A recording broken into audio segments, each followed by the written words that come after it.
Assalamualaikum warahmatullahi wabarakatuh. Waalaikumsalam warahmatullahi wabarakatuh. Salam hijau. Ijo.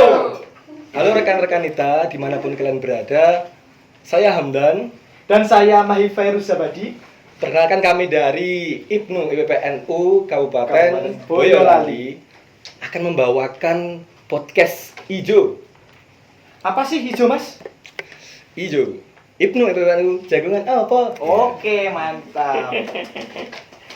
Yang akan bertajuk jihad dalam konteks IPNU dan IPPNU atau jihad dalam konteks keterpelajaran Ya, betul NU. sekali. Oke, bahwa ini adalah sebuah kegiatan tentunya podcast yang diselenggarakan oleh Lembaga Student Crisis Center Pimpinan Cabang IPNU IPPNU Kabupaten Boyolali. Boyolali. Adanya kegiatan podcast ini menunjukkan bahwa pelajar NU Boyolali mampu berekspresi dalam memberikan informasi yang edukatif. Tentu adanya podcast ini juga memberikan dampak baik bagi para pelajar IPNU IPPNU Kabupaten Boyolali. Apapun itu tentu bisa memberikan inspirasi. Di sisi lain juga memberikan open minded kepada teman-teman, menambah wawasan tentunya, dan masih banyak lagi. Adanya podcast ini juga sebagai media aksi bahwa pelajar NU itu juga bisa menjawab tantangan perkembangan teknologi, bahwa dunia terus berkembang secara dinamis. Dan kita sebagai pelajar NU dibekali akal oleh Allah Subhanahu wa Ta'ala untuk bisa melakukan apa yang ada di hadapan kita dengan dasar tentu akal kita gitu. Betul sekali. Nah, pada kesempatan kali ini kita ditemani dua narasumber sekaligus. Yang pertama, Mas Ali Maskur. Gimana kabarnya, Mas? Alhamdulillah sehat. Ya. Sangat bahagia sekali ya malam hari ini bisa bergabung di ngobrol santai bersama IPNU IPPNU Kabupaten Boyolali. Dan saya pikir ini adalah sebuah bentuk kepeloporan dari rekan-rekan kita yang ada di Kabupaten Boyolali untuk mencoba berekspresi dan beraktualisasi melalui media, di mana di suasana yang hari ini sangat luar biasa, ada level-level tidak tahu ya, kayak PPKM itu kayak mangan apa, ada level 1, 2, 3 dan sebagainya. Tapi bagian dari kita sebagai warga besar Nahdlatul Ulama harus ada atiullah wa atiul Rasul wa ulil amri minkum, kepatuhan kita kepada pemerintah untuk mengikuti dan menyesuaikan kegiatan, tidak mengumpul massa tetapi dengan walaupun keterbatasan tetap ada kegiatan. Luar biasa. Untuk Mas Basiri, gimana kabarnya nih? Wah, ini kok sebat-sebat. Ya, alhamdulillah. Di sini saya sebelumnya mengucapkan terima kasih banyak kepada beliau, Mas Ali Maskur, di mana beliau ini juga salah satu guru, kawan, sahabat ya, Mas. Orang yang pertama kali mengenalkan saya tentang IPNU. Dulu pertama kali saya jadi ketua PAC, itu saya larinya ke biliknya Mas Ali. Bilik peratapan. Bilik pergerakan. Oh, pergerakan. Dan bersambatan. Tentu serial podcast yang diadakan oleh SCC PC IPNU IPPNU kali ini memang saya tunggu-tunggu karena memang menjadi program kerja kalian. Kemudian ini juga sesuai tagline kita bersama di periode ini, yaitu literasi, kaderisasi dan digitalisasi. Di mana pada malam hari ini sudah mencakup dari dua hal tagline tadi, yaitu literasi dan digitalisasi. Seperti itu mungkin. Nanti harapannya ini akan continue, istiqomah ya Mas. Ya, harus dong. Ini betul sekali. Siap. Nah, langsung saja kita akan masuk ke dalam pembahasan ya. Mas Ali, Mas Wildan. Ini ngobrol santai mau. Iya. Kita tahu bahwa Nahdlatul Ulama atau NU itu dikenal luas oleh masyarakat sebagai organisasi sosial keagamaan yang benar-benar getol dalam mendakwahkan ajaran Islam. Tetapi apabila kita menelisik lebih dalam kaitannya dengan segi historis NU sendiri, kita akan tahu bahwa ternyata NU itu bergerak tidak hanya di bidang keagamaan saja, Ya. politik, hukum, sosial budaya, bahkan NU sendiri itu sangat berperan besar dalam membangun peradaban, khususnya membangun bangsa ini, bangsa Indonesia. Nah, untuk itu sebenarnya apa sih Mas Ali, Mas Wildan, gerakan atau upaya NU dalam rangka mewujudkan cita-cita NU untuk hadir di tengah-tengah masyarakat dan berperan baik dalam peran sosial budaya, keagamaan, politik, hukum, bahkan peran peradaban. Jadi, monggo Mas Ali. Terima kasih waktunya. Saya dulu Iya, atau Mas Ali. Mas? Ini dulu. Sohibul wilayah. Sohibul wilayah. Oke, terima kasih ya. Membincangkan NU tidak ada habisnya bagi kita, terutama yang dari hikmah kepada Nahdlatul Ulama.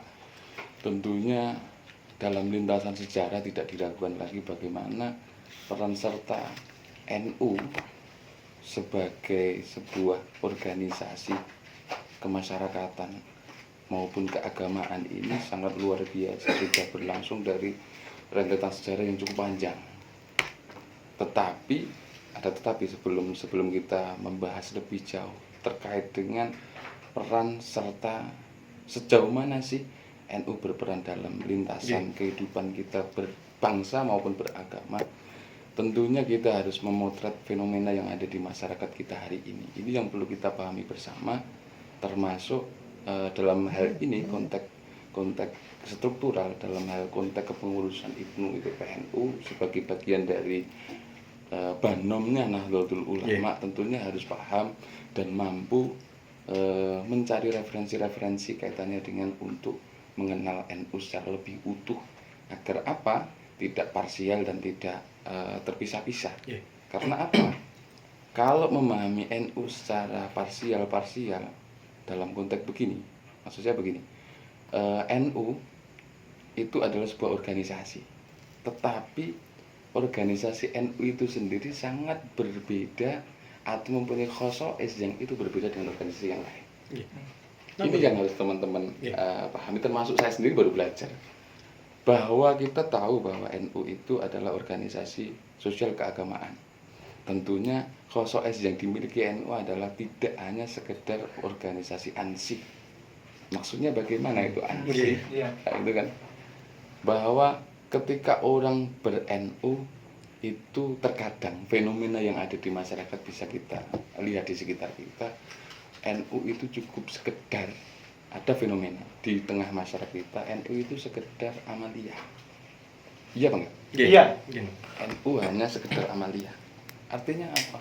Selama ije enek wong tahlilan, selama ije enek wong manakiban, selama ije enek kendurenan, dan itu masih terjadi di beberapa daerah, mungkin senusantara, itu dianggap baik-baik saja, tidak ada problem. Karena apa? Ada satu pemahaman yang hanya memakai satu sudut pandang bahwa NU dilihat dari segi amaliyah saja. Ini PR kita sebagai orang-orang yang ingin berkhidmah ke Nahdlatul Ulama, baik itu melalui struktural yang ada di PCNU ataupun banom-banomnya maupun lajnahnya, ini yang harus kita pahami secara utuh. Jadi tidak hanya memahami NU hanya sekedar amaliyah. Fenomena yang terjadi, ada sebagian dari kita, bahkan mungkin sebagian pengurus mungkin ya, mungkin non sewu kalau ada yang tersindir, saya tidak akan sebut merek kok. Jadi ada sebagian orang itu yang memahami NU hanya sekedar amaliyah, cukup wes melakoni perjanjian memakai pedang lainnya cukup, syukuran kenduran cukup. Bahkan yang lebih teknis lagi hanya di aspek fikih, terawih ping 20, nganggo kunut, itu sudah dianggap NU. Tetapi kalau melihat peran serta nanti sampai ke situ, lintasan sejarah yang sudah dilakukan NU baik dalam praktek keberagamaan maupun kebangsaan sudah sangat luar biasa.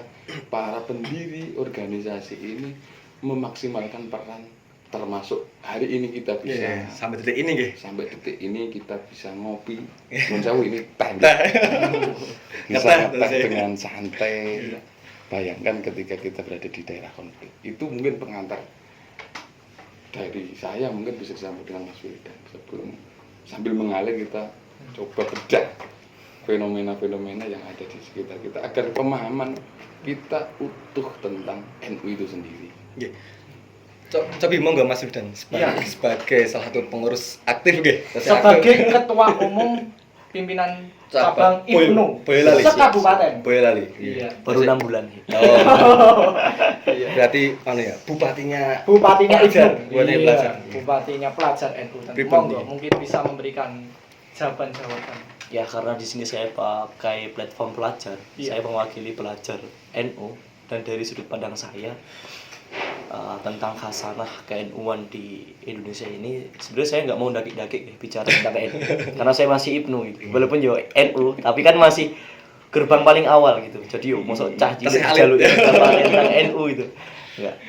Kalau aku melihat fenomena NU itu, NU adalah organisasi sosial keagamaan itu tadi yang paling inklusif, dalam arti lawan baliknya adalah eksklusif ya. Jadi NU ini inklusif dalam arti terbuka.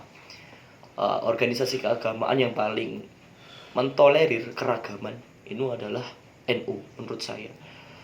Saya sebagai anak muda ini sempat mengalami yang namanya pengembaraan, pencarian eksistensi begitu ya. Lah itu saya paling menemukan titik kenyamanan ketika ketemu sama NU. Nah, salah satu ya wasilahnya adalah beliau juga. Saya teringat betul. Dulu saya teringat betul saya itu dipinjami buku Mas Ali. Dulu saya pertama kali ketemu Mas Ali itu saya ngeyel ya Mas. Ngeyel. Sampai hari ini bukunya belum balik. Bukunya Gus Dur, Islam Kosmopolitan itu. Nah, itu salah satu buku yang mengantarkan saya kepada titik saya nyaman dengan NU. Karena paling inklusif. Dalam arti NU itu mau mengakomodir perbedaan. Iya. Nah, sebagai bisa ditarik kesimpulan bahwa NU ini akan selalu relevan dengan zaman karena ada kemauan untuk menginklusifkan diri, terbuka, mengakomodir berbagai perbedaan, berbagai pemikiran, kemudian bahkan perbedaan agama pun juga tidak menjadi masalah yang urgensi bagi NU begitu. Kalau saya sebagai kacamata pemuda ini sangat terfasilitasi dengan NU begitu. Kalau dari saya itu. Iya. Saya Mas Ali dan Mas Wildan beberapa waktu yang lalu saya sempat baca buku itu kaitannya dengan konsep NU, 4 konsep NU, yaitu tawasud, iktidal, kemudian tawazun dan juga tasamuh. Nah itu sebenarnya apa itu Mas Ali? Apakah itu sebagai wujud gerakan NU dalam mengupayakan tadi mampu hadir di tengah-tengah masyarakat tadi? Iya betul. Nyambung ya tadi bahwa saya di depan sudah matur bahwa organisasi NU itu organisasi yang unik, yang punya khosais, yang ini berbeda dengan organisasi secara umum atau organisasi biasa yang lainnya yang ada di tanah air. Termasuk itu tadi tentang khosais adalah ada pilar-pilar dalam ber-NU itu termasuk tawasud, tawazun, tasamuh dan iktidal. Mungkin sebelum saya berbicara ke aspek itu terlebih dahulu saya kepingin melanjutkan fenomena yang kedua, bahwa ada sebagian dari kita dan mungkin dari pengurus itu memandang NU hanya sebagai organisasi ansih tok. Ini yang terkadang dalam perjalanannya akan menjadi problem. Karena apa? Ketika NU hanya dipahami sebagai organisasi saja, yang terjadi adalah mereka hanya nunut saja dia. Kok iso nunut? Jo ketika berkepentingan. Ketika NU ketika itu menguntungkan, maka mereka akan merapat dan memakai itu. Tetapi ketika atau bahasa paling gampang lah, ber-NU hanya dienggo sampean tok. Karena tidak yakin, tidak ada keyakinan yang dibangun bahwa NU ini sebagai pilihan bagi saya untuk berjihad, berhikmah melalui Nahdlatul Ulama. Ini ada sejarah panjang yang bisa disambungkan sampai era ini Rasul, Rasulullah SAW. Kita bisa berkaca pada pada sejarah gitu, nanti juga nyinggung tentang empat pilar itu tadi, bahwa memahami NU sebagai manhaj, kalau saya sebut manhaj atau metodologi berpikir, era dulu NU dipahami sebagai madhab, tetapi dengan perkembangan zaman yang sedemikian dinamis, tentunya kalau NU hanya dipahami sebagai madhab, maka akan terjadi kejumutan-kejumutan atau mentok hanya kepada persoalan diniyah, ubudiyah semata. Tetapi perlu ada semacam menilai ulang, memahami aswaja itu sendiri, termasuk memahami NU sebagai metodologi berpikir. Ini yang penting perlu dipahami, baik itu sebagai pengurus NU, sebagai warga NU, maupun sebagai warga besar Nahdlatul Ulama. Kita bisa berkaca pada sejarah zamannya Kanjeng Nabi ketika menerima wahyu, baik itu masih dakwahnya Nabi masih secara sembunyi-sembunyi, kemudian hijrah ke Madinah sampai proses Fathul Makkah. Ini tentunya ada sahabat yang mengikuti, orang-orang yang mengikuti kepada Kanjeng Nabi. Ini kaitannya nanti dengan manhaj atau metodologi berpikir. Orang-orang yang mengikuti kepada Rasulullah atau sahabat-sahabat ini mempunyai pemahaman yang berbeda-beda. Tentunya dipengaruhi oleh faktor yang pertama, intensitas ketemu dengan Kanjeng Nabi. Sehingga apa yang diucapkan Kanjeng Nabi, yang perbuatan yang dilakukan Kanjeng Nabi ini akan dipahami berbeda oleh para sahabat yang mengikuti. Apa kaitannya dengan konteks kekinian? Dunya ad-daurah. Dunia itu sebuah daur, pengulangan-pengulangan. Nanti akan ketemu dengan konteks hari ini, bahwa ketika sahabat mengikuti Kanjeng Nabi, kemudian ada pemahaman metodologi berpikir yang mereka berbeda, ini tentunya akan berpengaruh kepada kesimpulan-kesimpulan pemahaman mereka. Contoh sederhana ya, ada sahabat Dzulqaisirah, kalau nggak salah ya, bisa dikoreksi nanti kalau kurang tepat. Waktu terjadi perang Tabuk, ada harta rampasan perang, pasukan muslim ini menang, ada harta rampasan perang, kemudian dibagi oleh Rasulullah SAW. Bagian dari rampasan perang ini ternyata yang lebih besar dibagikan kepada mereka yang baru memeluk Islam. Di satu sisi mereka yang baru memeluk ini justru sebagian ada yang kaya. Beberapa sahabat sing wis rodok suwe ada yang gembrundel lah bahasanya. Bahkan ada yang protes. Yaitu namanya Dzulqaisirah. Ini nanti yang akan berpengaruh kepada pola metodologi berpikir sehingga muncul firqah-firqah dan yang lainnya. Saat itu sahabat Dzulqaisirah ini protes kepada Kanjeng Nabi. Mohon berlaku adil lah. Berlaku adil lah dalam pembagian harta rampasan perang ini. Ini menjadi tonggak pertama, ada yang wah ini protes Kanjeng Nabi. Bahkan beberapa sahabat ini darahnya mendidih. Pengen ini dirampungi sisa lah. Tetapi apa yang dilakukan oleh Rasulullah? Justru ini menjadi alarm awal yang diberikan oleh Kanjeng Nabi. Nanti akan ada segolongan umatku yang cara ibadahnya itu lebih baik dari sebagian yang lain. Sholat begini rajin banget, Qur'annya juga bagus, tetapi memahami Al-Quran, memahami agama bagaikan anak panah yang lepas dari busurnya, sehingga hanya sampai ke kerongkongan, tidak sampai kepada menghayati dan benar-benar memahami secara utuh apa yang diwahyukan Allah melalui Kanjeng Nabi, baik yang bersumber dari Al-Quran maupun sunnah, hadis, ketetapan, perbuatan dan qauliyah, fi'liyah dari Nabi Muhammad SAW. Kemudian Dzulqaisirah ini pergi, Rasul memberikan alarm kepada sahabat-sahabat yang kebetulan saat itu masih banyak, bahwa nanti akan ada umatku yang seperti golongan mereka. Singkat cerita, ini loh yang menyebabkan metodologi berpikir ini yang akan berpengaruh kenapa di awal-awal munculnya di agama Islam itu banyak muncul firqah-firqah saat itu. Karena apa? Pemahaman sahabat ini pun berbeda-beda. Pengaruh karena intensitas, yang kedua karena metodologi berpikir. Ada sebagian sahabat yang metodologi berpikirnya sangat konstruktif. Misalkan begini contoh sederhana. 10 itu berapa sih? 5 5 tambah 5, 7 tambah 3. 7 tambah 3, 6 tambah 4. 6 tambah 4, 2 tambah 8. Bisa banyak jawaban. Tapi ada juga sahabat yang monolitik. Pandangannya hanya satu. 10 itu ya 5 tambah 5 atau 4 tambah 6. Yus iku tok. Sehingga pemahaman yang lain dianggap tidak tepat. Ini contoh yang paling sederhana kasus Dzulqaisah tadi yang akhirnya pada saat Rasulullah Shallallahu Alaihi Wasallam wafat, apa yang terjadi saat itu? Iya. Ada perpecahan juga, Timbul kegaduhan. Siapa ini nanti yang akan menggantikan Rasul? Siapa ini nanti yang akan mengganti kepemimpinan?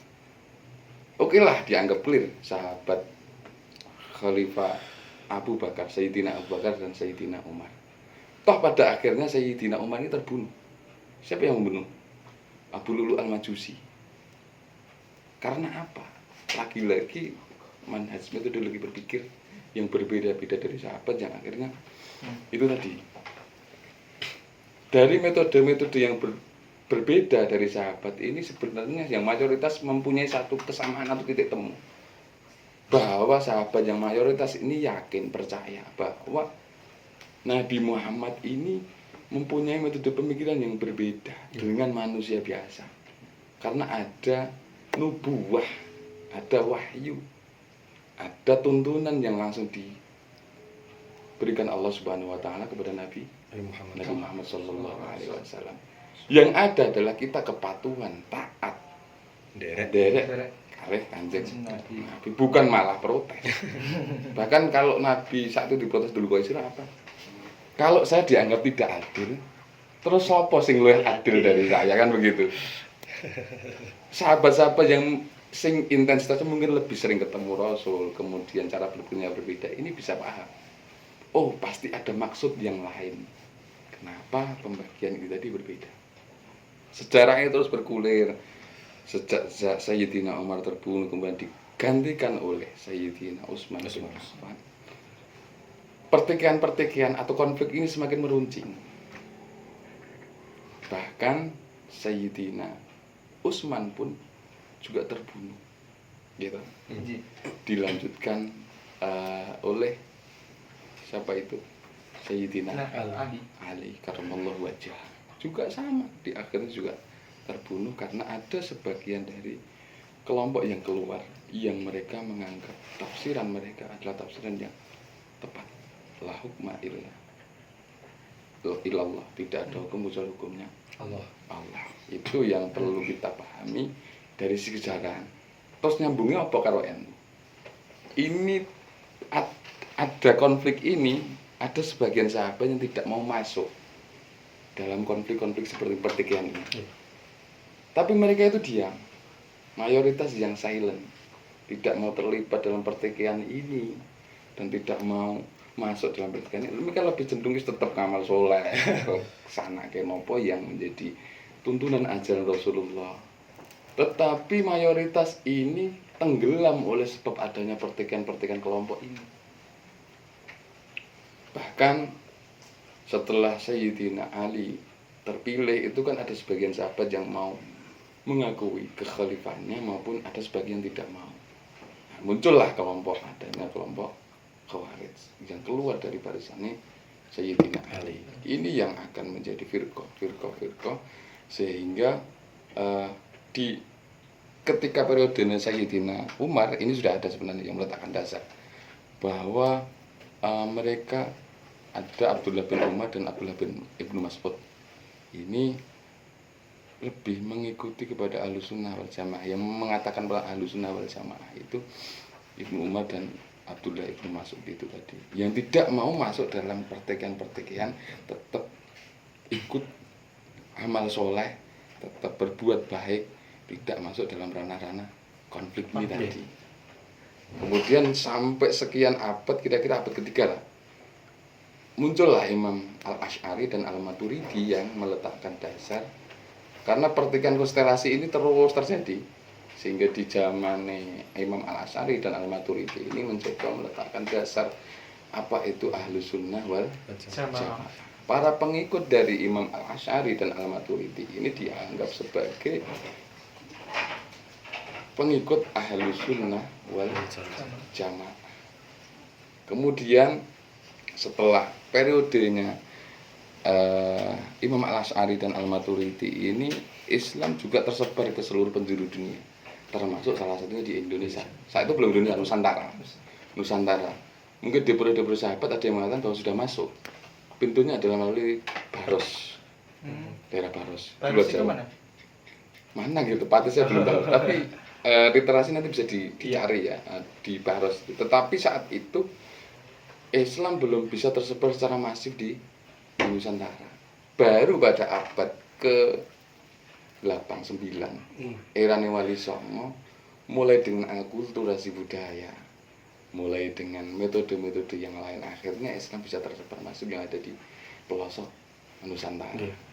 Islam bisa diterima secara damai, secara soft, tanpa pertumpahan darah, karena dengan itu tadi penyesuaian metodologi, akulturasi budaya dan lain sebagainya.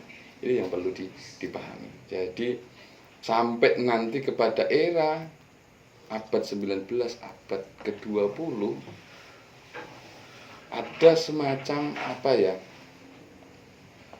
protes, pengulangan lagi, protes kepada mayoritas yang sudah melakukan ajaran agama, menjalankan agama secara damai. Ini ada kelompok yang mereka mengklaim diri sebagai pembaharu, mujadid, sehingga amalan sudah berlangsung sekian abad secara baik, secara damai dan soft pendekatannya, ini diprotes bahwa ini bid'ah, ini khurafat, ini tidak ada tuntunan. Iya itu. Ini yang akhirnya perlu yang namanya wadah, sebagaimana ketika Imam Al-Asy'ari dan Al-Maturidi ini tadi, kenapa sih perlu ada stempel atau labeling terhadap Ahlus Sunnah wal Jamaah? Karena apa? Enek firqah ini tadi semuanya menganggap dirinya paling Islam. Ada Khawarij, ada Syiah, ada Jabariyah, ada Qadariyah, ada Murji'ah, dan Mu'tazilah juga. Terus yang Sawadul A'dham, yang mayoritas ini tadi yang sudah melaksanakan tradisi-tradisi keagamaan, praktek-praktek keagamaan yang tidak masuk dalam konflik ini, kalau tidak ada labeling, tidak ada stempel, terus nanti akan ada pemahaman yang salah tentang Islam itu sendiri. Sehingga Islam dipersepsikan sebagai sesuatu yang agama yang mengajarkan kekerasan, yang tafsir tunggal. Perlunya labeling, stempel, atau saat itu yang diletakkan dasarnya oleh Imam Al-Asy'ari dan Al-Maturidi, yang akhirnya terjadi pengulangan ketika di Nusantara abad 1920. Tradisi pengamalan keagamaan, kehidupan keberagamaan yang sudah berlangsung lama di Nusantara ini coba digugat oleh mereka yang mengaku sebagai pembaharu. Termasuk bagian saat itu karena 19 itu masih di era penjajahan. Ada politik etisnya Belanda, ngirimkan beberapa tokoh-tokoh yang saat itu kerja sama dengan Belanda untuk belajar di luar negeri. Tapi ketika kembali ke tanah air, ke Nusantara, justru ini mencoba menggugat tradisi-tradisi amaliyah, keagamaan, praktek keagamaan yang sudah berlangsung lama di Nusantara. Merongrong atau mencoba ubah-ubah kondisi yang sudah ada. Ini kegelisahan ini yang coba dijawab oleh para ulama. Termasuk ini kaitannya dengan sejarah tentang bagaimana perang Jawa. Ketika saat itu Diponegoro dengan pasukannya cukup panjang kan perangnya ini kan. Ketika terjadi pengasin, akhirnya kan pasukan ini bubar. Terus dikonsolidasikan oleh Hadratus Syekh Hasyim Asy'ari. Kebetulan saat itu dalam konteks Timur Tengah juga terjadi pengusiran Syarif Hussein oleh Ibnu Saud yang dibantu oleh Inggris, Perancis. Kalau nggak salah ini Syarif Hussein Mufti ya. Ya, Syarif Hussein ini digeser sampai ke Yordania. Tradisi-tradisi Sunni yang sudah ada di Makkah, di Hijaz, di Hijaz di Arab Saudi belum ada, masih namanya Hijaz, itu mencoba diberangus. Situs-situs sudah dihilangkan. Ulama gelisah apa yang perlu dilakukan, sehingga saat itu ulama-ulama sepuh di Nusantara ini dikomandoi Mbah Hasyim Asy'ari membentuklah yang namanya Komite Hijaz. Kenapa perlu wadah yang namanya Komite Hijaz?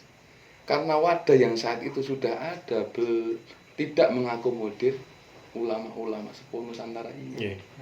Dianggap mereka tidak kompeten. Ini loh butuh yang namanya wadah organisasi, Labeling ya. labeling. Komite Hijaz mendelegasikan Mbah Wahab untuk memberi masukan kepada Ibnu Saud. Terus yang kedua adalah konstelasi saat itu di Nusantara yang terjadi adalah era penjajahan. Kita masih di belenggu penjajah. Ada perlawanan-perlawanan yang dilakukan baik Pangeran Diponegoro maupun kerajaan-kerajaan. Tetapi ini belum terkonsolidasi secara rapi. Perlu yang namanya wadah, nizam untuk mengorganisir ini agar bangsa ini mampu bebas dari belenggu penjajah. Artinya apa?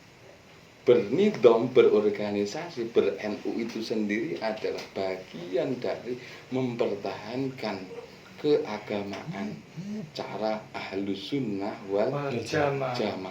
Ini yang perlu digarisbawahi. Ini yang perlu digarisbawahi. Jadi teman-teman harus paham, rekan-rekan itu harus paham bahwa setelah itu apa yang terjadi? Komite Hijaz ini tidak hanya sekedar respon kondisi yang ada di Timur Tengah gitu, tetapi mampu mengkonsolidasi sisa-sisa dari pasukan di Diponegoro ini. Kita hari ini butuh wadah untuk menampung aspirasi yang sama atau praktek keberagaman yang sudah lama berlangsung di Nusantara dan mencoba digugat oleh mereka yang Pembaharu ini. mengeklaim sebagai pembaharu ini, yang dengan tuduhan-tuduhan mereka bengah profat dan lain sebagainya, ayol itu tadi.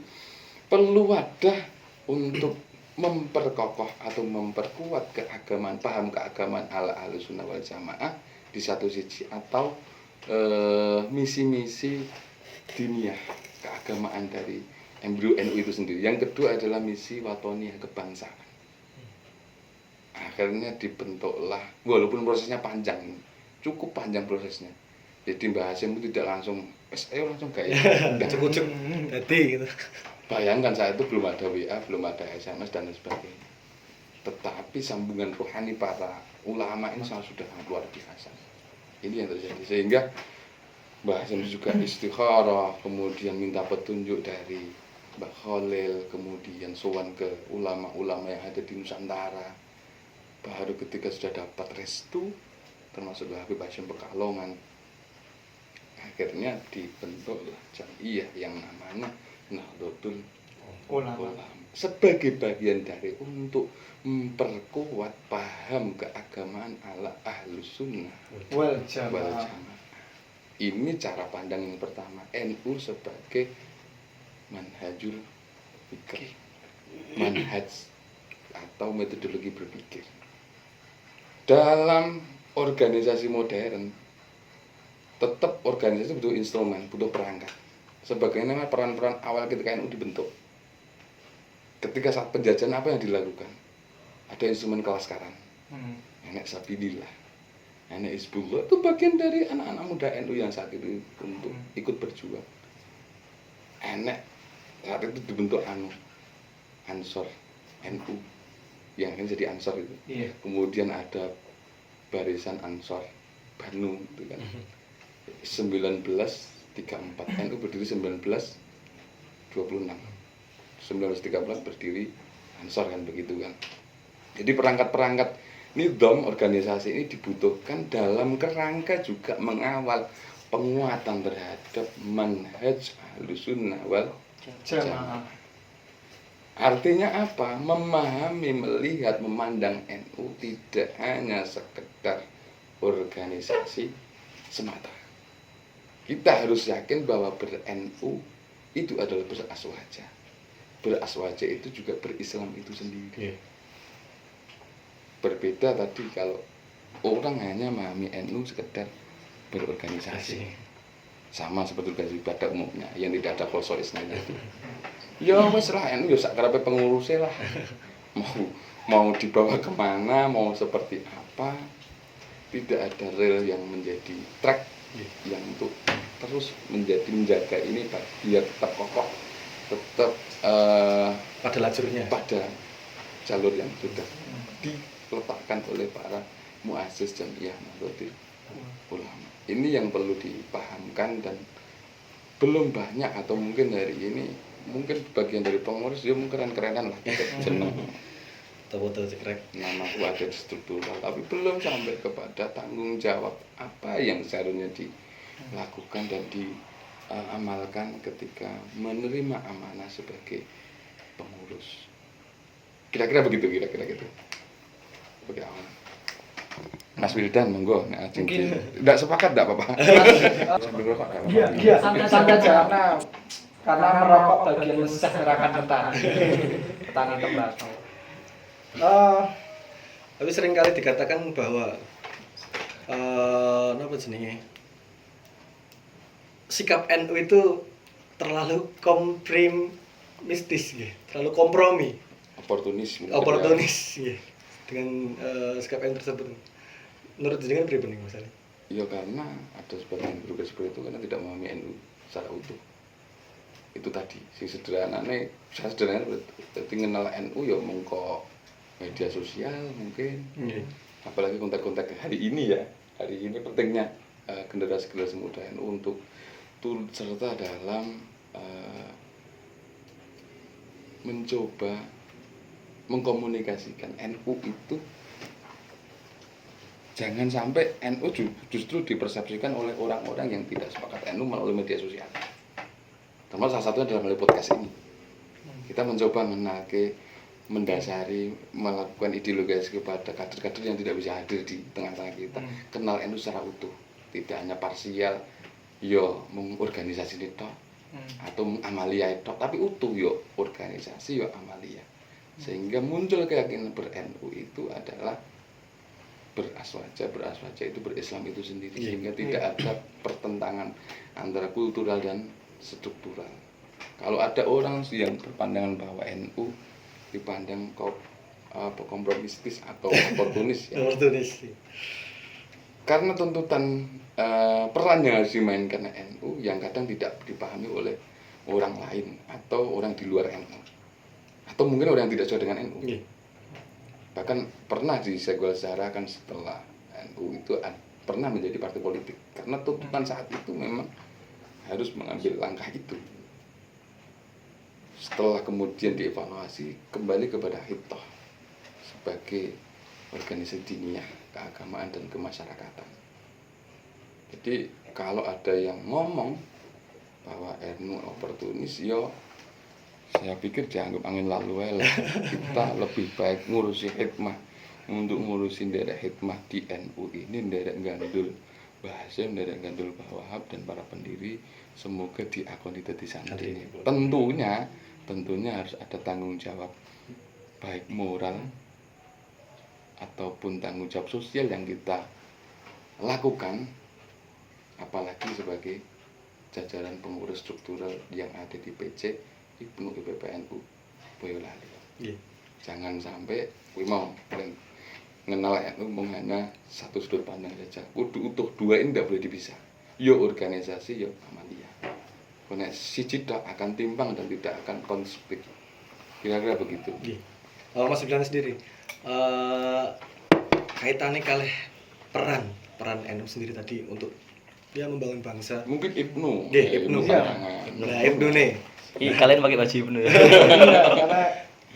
Karena niku ya itu kira-kira gimana sih turut serta peran Ibnu dalam merealisasikan cita-cita NU tersebut, upaya-upaya NU tersebut? Mungkin santai mawon nih. iya. Kalau aku mungkin dari faktor-faktor yang kenapa Ibnu ini berdiri, ini bisa menjawab dari apa sih peran Ibnu di khasanah NU maupun kebangsaan ini. Adapun faktor yang melatar belakangi Ibnu lahir itu adalah ada 3 yang tertera di berbagai literatur, ada 3.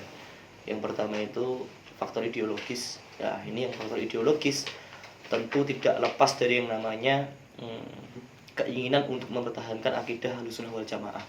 Seperti yang telah diceritakan oleh beliau Mas Ali Maskur tadi, bahwa kita melihat prosesnya dari bisa dijelaskan dari era kerasulan sampai dari Kanjeng Nabi Muhammad sampai sekarang gitu. Nah itu kayak proses apa ya? Orang menanam padi gitu. Nah, di era sekarang ini sampai akhirnya menjadi nasi yang sudah matang, sudah enak, yaitu di akidah Ahlussunnah wal Jamaah ini. Ibnu ini lahir untuk mempertahankan hal itu gitu. Yaitu faktor ideologis mempertahankan akidah Ahlussunnah wal Jamaah. Kemudian yang kedua adalah faktor sosiologis, bahwa hadirnya Ibnu IPPNU di tengah-tengah kehidupan berbangsa dan bernegara saat ini. Tentu kehidupan berbangsa dan bernegara kan tidak berlawanan dengan NU begitu. Karena NU kan juga NKRI harga mati lah, katakanlah gampangannya ngono. Ya, jadi faktor sosiologis ini, Ibnu IPPNU lahir untuk memperjuangkan hak-hak, kebenaran-kebenaran di sosial kemasyarakatan. Seperti dulu saya pernah diskusi bahwa saya menukil dari yang namanya Gus Fayat, bahwa berislam itu juga salah satunya keberpihakan kita orang NU itu di keberpihakan kaum mustadafin, kaum yang ditindas dan kaum yang tertindas dan kaum yang lemah dan dilemahkan. Makasih, Mbak. Contohkan. Ada orang kok dulu. Kapan-kapan ini sayang ini harusnya rekan kita IPPNU juga ikut gabung di forum Iya. semacam Iya. ini. Lebih utuh dan lebih enak dari persepsi perempuan itu seperti apa sih gitu kan. Gitu, iya. Jadi dari faktor sosiologis seperti itu, bahwa Ibnu khairun nasi anfa'uhum linnas lah, seperti itu. Nah, kemudian yang ketiga adalah faktor pedagogis, yaitu keinginan untuk menjembatani keterpelajaran, yaitu saat itu di era-era tahun 1954 keterpelajaran dan kesantrian ini perlu yang namanya jembatan.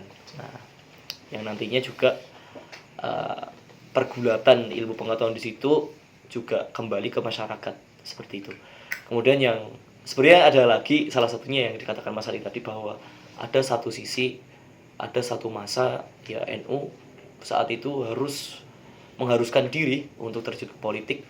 Nah, itu salah satu faktor juga, tapi tidak tertulis, bahwa 1954 Ibnu terbentuk, 1958 apa 1956 itu NU menjadi parpol.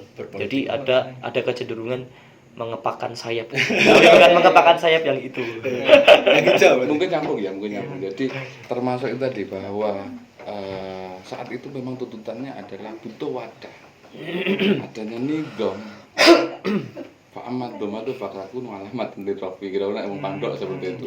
Ketuanya IPPNU lebih paham ini mungkin konteks itu nanti, bahwa berorganisasi, berkumpul itu adalah sebuah tanda keluhuran.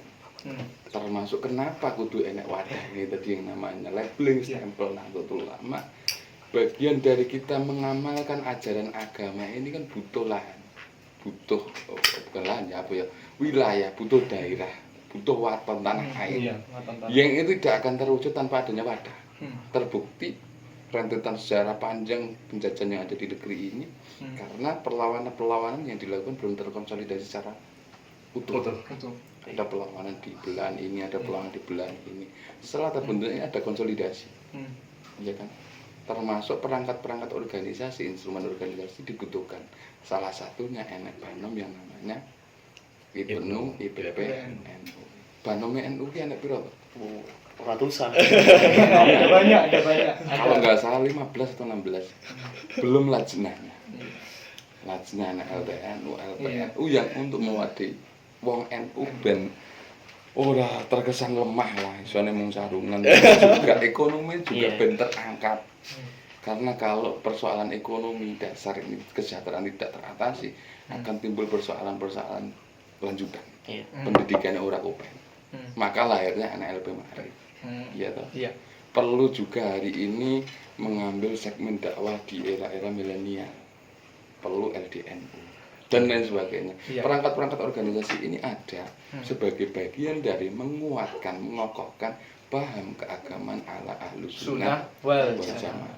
Itu benang merahnya. Jadi Oke. tidak hanya dipandangi NU ya wis nggo sambilan. Pas mood nek pas undung. Gue trigger, aku melu NU Iya. sarungan. Apa meneh teko ngono acara selfie nggo jas cukup cekrek. Gen ketok iso ngaji.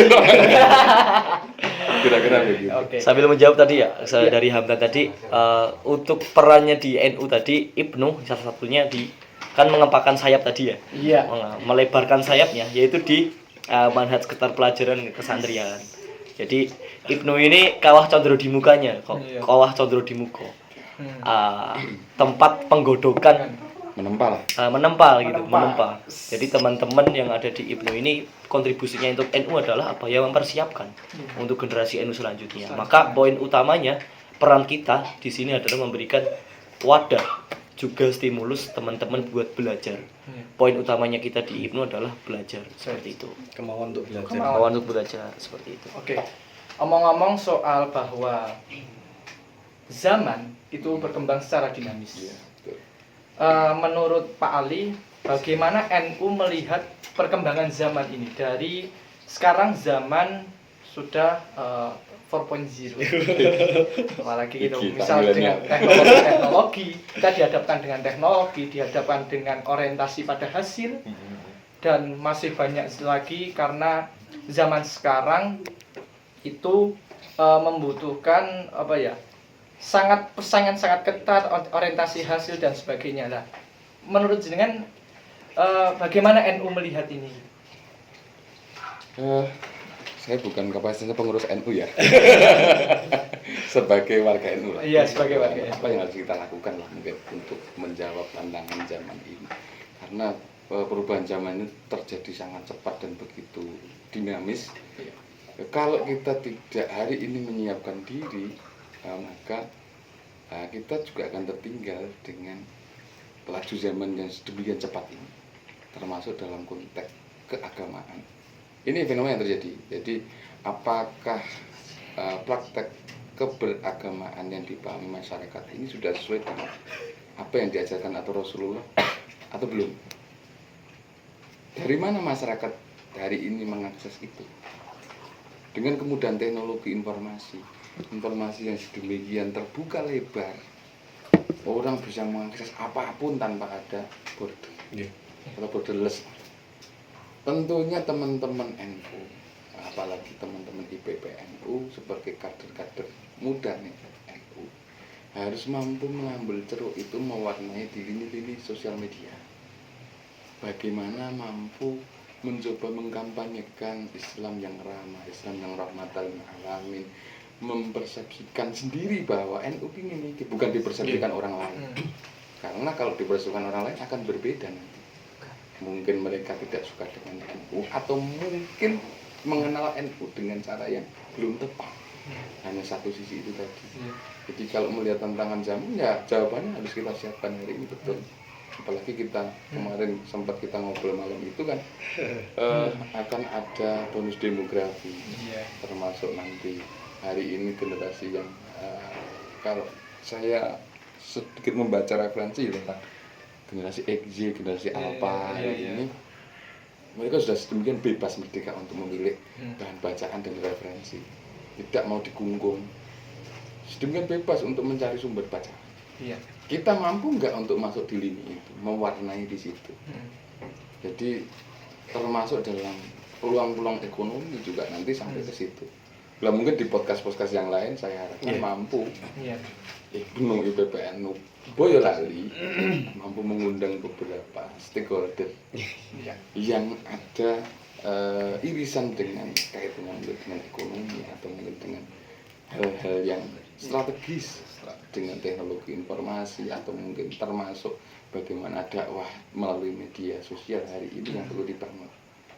Walaupun kita belum secara teknis mungkin bekerja, tetapi paling enggak bisa sih dilakukan hari ini ketika paham caranya dan tahu ilmu. Apalagi trilogi ini IPPNU kan belajar, Berjuang, bertakwa. dan bertakwa. Ini yang belajar tentunya dipahami bukan sekedar terbatas ruang kelas tapi belajar secara luas, tidak terbatas ruang dan waktu. Universitas. Iya betul, universitas kehidupan ini yang kita jadikan untuk belajar. Kira-kira begitu. Oke. Kalau Bapak Ketua Umum gimana? Untuk IPNU mungkin IPPNU juga Iya. bahwa sebagai pelajar tentu kita harus sadar bahwa perkembangan zaman, peradaban dan sebagainya akan terus berjalan. Akan ada perubahan-perubahan yang tak terduga. Nah, bagaimana IPNU memandang ini, khususnya IPNU IPPNU Kabupaten Boyolali? Ya, jadi begini nak. Bapak. Jadi begini ya, Nak Mahib. Saya juga sepakat bahwasanya lalu lalang ya. Saya kadang heran kalau masih ada polemik-polemik internal yang kira-kira masih ada pembahasan-pembahasan problem-problem yang diangkat adalah intrik-intrik internal. Yo ngurusi pengurus gitu loh. Nah, sedangkan zaman ini sudah bicara tentang ya bonus demografi, kemudian Indonesia Emas. Apa sih labeling-labeling pada generasi Z, generasi Alpha dan lain sebagainya. Tentu tak lepas dari di mana mereka-mereka ini nanti calon sasaran kita di IPNU PPNU. Lah tentu perekrutan generasi-generasi setelah kita ini tentu punya pola yang berbeda, punya treatment yang berbeda, pakai cara yang berbeda. Nah, maka kesadaran untuk membaca zaman ini sangat diperlukan bagi teman-teman rekan-rekan kita IPNU PPNU. Lebih khusus di Boyolali karena saya cakupannya Boyolali. Hal ini tentu juga saya sering sampaikan bahwa kemampuan pengkaderan, terutama di kaderisasi, karena kita bicara ke pengkaderan, ini harus selalu di-upgrade.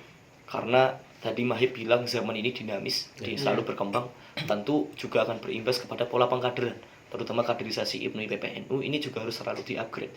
Kalau kita dulu pakai metode klasik dengan harus sowan ke rumah, harus satu ketuk pintu rumah ke rumah, home to home, door to door.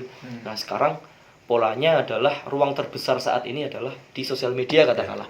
Ini salah satu bukti kita harus punya kesadaran bahwa upaya agar kita tidak kehilangan relevansi zaman gitu. Jadi ini harus perlu kita sadari. Mungkin seperti itu Mahib. Jadi saya sangat setuju bahwa menanggulangi tantangan di masa depan ini menjadi PR bagi kita bersama. Seperti itu. Mantap banget, sebenarnya tugasnya IPNU ini berat banget sebenarnya. Iya. Kawah sandra di muka nih. Benar-benar di gua jelek. Kayak jelek. Oh iya. Kayak taruna berarti.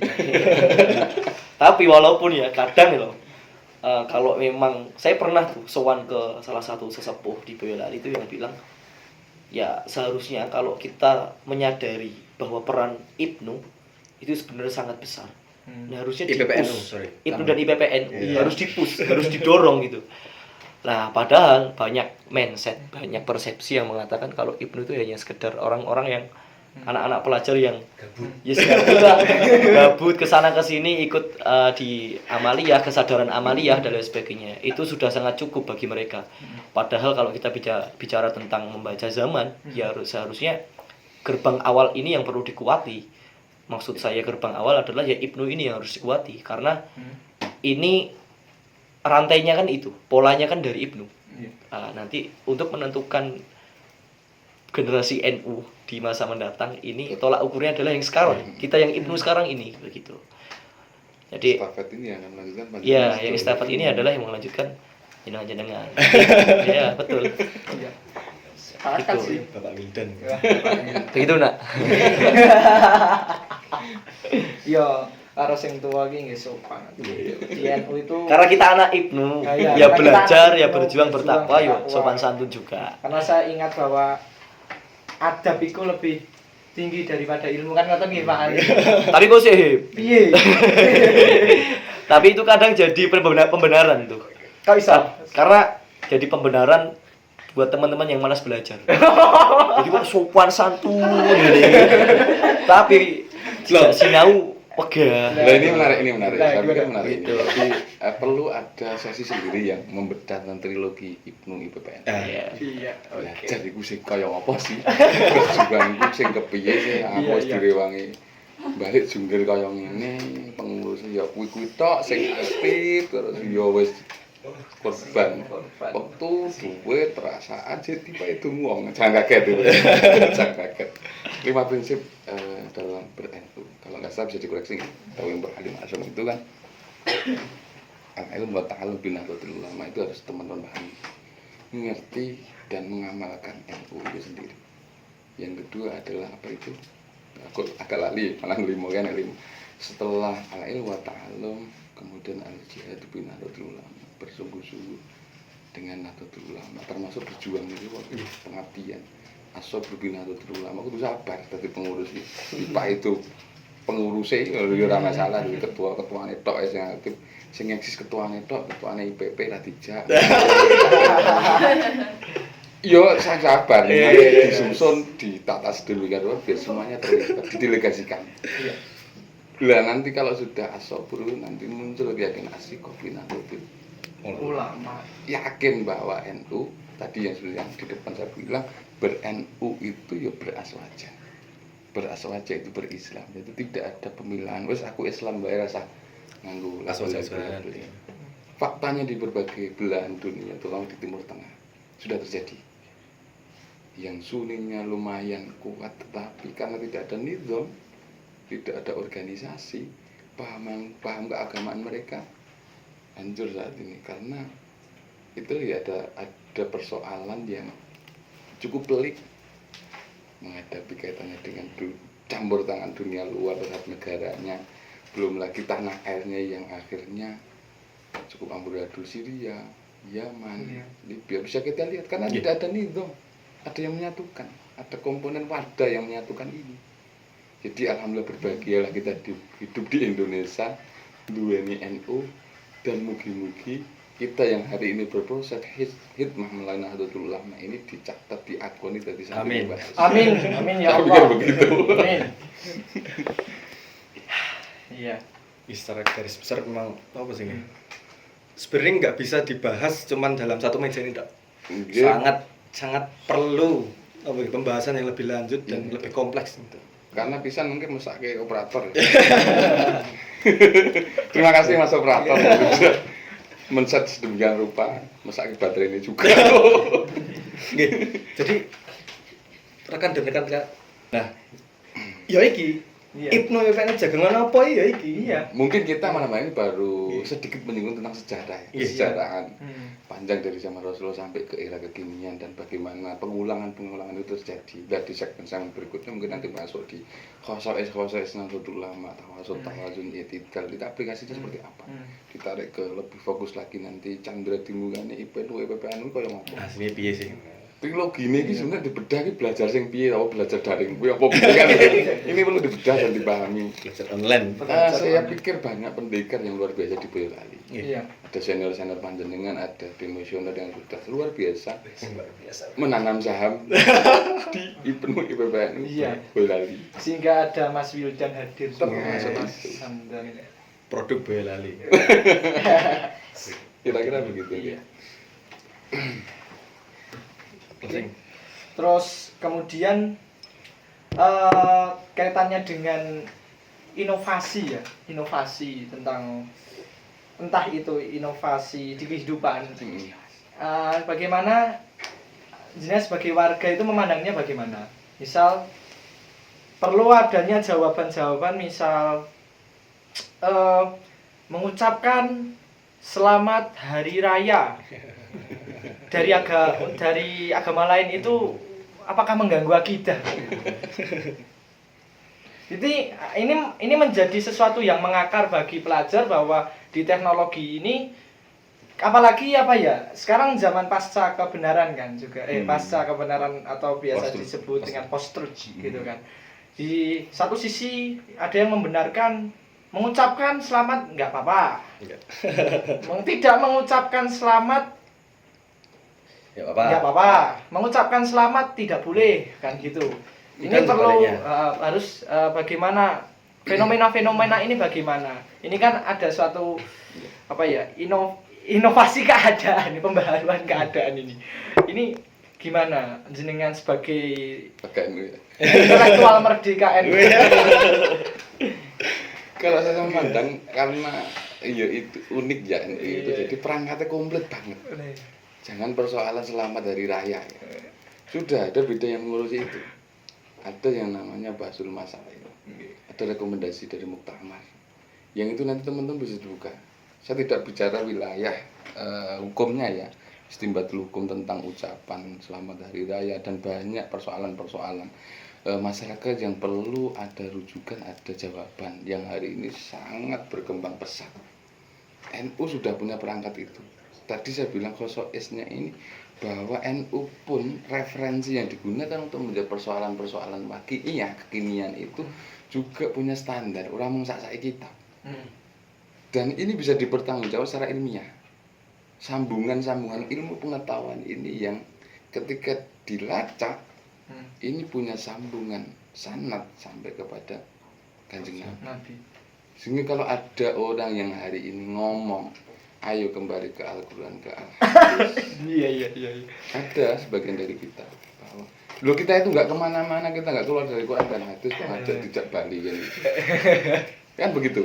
Cara bahasa bodohnya kan seperti itu. Jadi menjawab persoalan-persoalan kontemporer, persoalan waqi'iyah ini kalau diletakkan sebagai metodologi berpikir, maka akan banyak jawaban yang bisa digunakan untuk menjawab persoalan kontemporer waqi'iyah, termasuk satunya adalah ucapan hari raya, belum lagi persoalan-persoalan trading hari ini, dan lain sebagainya. Itu perangkat nidom organisasi ini sudah ditata sedemikian rupa oleh para muassis ini untuk menjawab dalam kerangka memperkokoh, menguatkan jam'iyah, paham Ahlus Sunnah wal Jamaah yang mempunyai karakter-karakter tawasud, tawazun, tasammuh, i'tidal. Ini. Apa sih Mas 4 ini? Sesi ini saya pikir nggak cukup. Kita ada sesi yang lain nanti Next time. Mengenal karakter-karakter NU Islam ala Sunnah wal Jamaah An-Nahdiyah. Rekan-rekan kita dimanapun kalian berada, dalam serial podcast kali ini perlu bagi kita untuk memahami kemana arah gerak NU, kemudian bagaimana NU bernidom, dan juga mewadahi berbagai kalangan umat. Maka dari itu tentu akan ada serial podcast selanjutnya yang akan lebih membahas mendetail mengenai bagaimana arah gerak NU sendiri dan juga kontribusi Ibnu dalam berjihad ke Ibnu IPPN-UAN. Iya, betul sekali. Nah, oke, dan temanku, rekan dan rekanita Ibnu IPPNU Kabupaten Boyolali, pantau terus Ijo Ibnu IPPNU Jagongan Opo. Oke, karena akan ada episode selanjutnya yang menarik. Oke, tentu pasti menarik sekali. Dan jangan lupa untuk share kepada teman-teman kalian. Jangan lupa like, subscribe. Dan komen tentu saja. Oke. Karena gratis, betul sekali. Baik, terima kasih Mas Ali, sama-sama. Mas Wildan. Bagi rekan-rekan cukup sekian dari kami. Nantikan podcast selanjutnya. Assalamualaikum warahmatullahi wabarakatuh. Salam hijau. Ijo. Yeay.